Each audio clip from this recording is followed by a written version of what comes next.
meter itu ke 10, kemudian dari 10 ke 15, 15 20 terus makin jauh. Jangan langsung jarak jauh. Satu, rawan anak panah hilang. Yang kedua, trouble. Trouble itu apa? Anak panah tidak sesuai perkenaannya. Bisa ngenain rumah orang, bisa. Tapi kalau sudah menguasai jarak, enak dia. Jadi terus gitu ngambilnya. Kenapa? Semakin ini turun, semakin jauh anak panah jauh.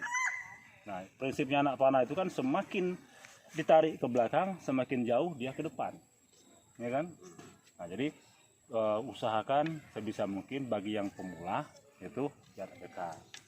Itu satu.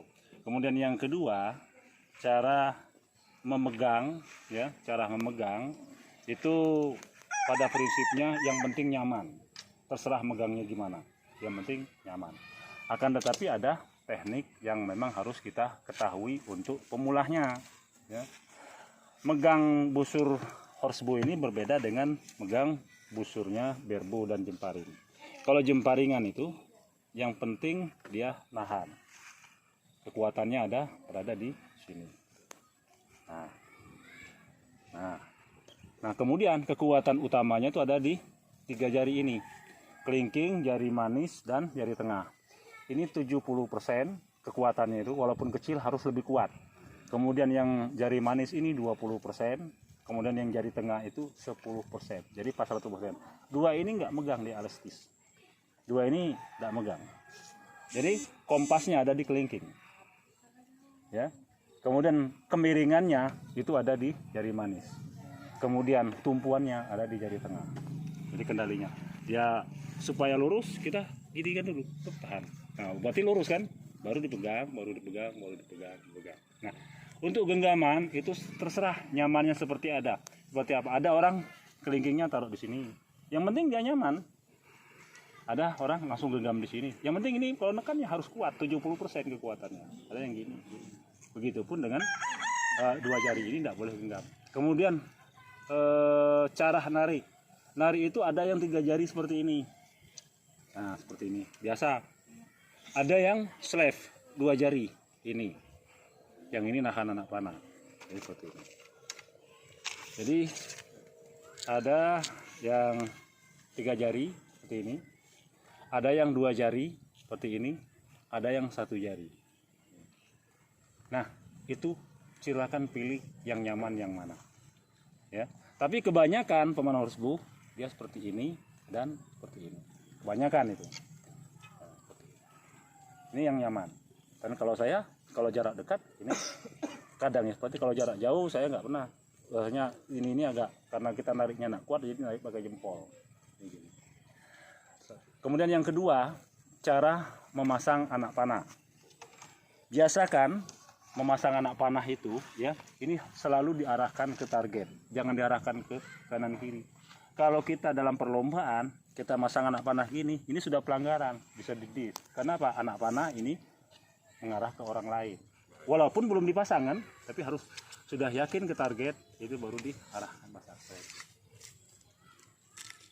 Nah. Ini enggak, kalau sudah seperti ini enggak boleh tuh diarahkan kemana-mana tuh. Itu dis itu, apalagi ke orang lain. Nah itu ya memang Allah itu melaknat benda tajam itu diarahkan ke orang lain selama ini belum diturunkan. Memang nggak boleh kan etikanya. Mana itu. Nah kalau sudah, nah baru kita cara menarik. Tarik aja seperti ini. Oh ya berdiri belum. Berdiri itu ada 3 macam. Yang pertama liter L, jadi itu target lurus dengan bahu. Bahu kiri. Nah. Kemudian angka 8. Jam 8 ke sini. Kemudian ada menghadap betul, semua badan menghadap betul. Nah, semua ini diperbolehkan. Jadi menghadap ke sana. Cuman ada kelebihan, ada kekurangan. Kelebihan yang ini dia tidak capek. Kemudian tidak rawan kena sebat.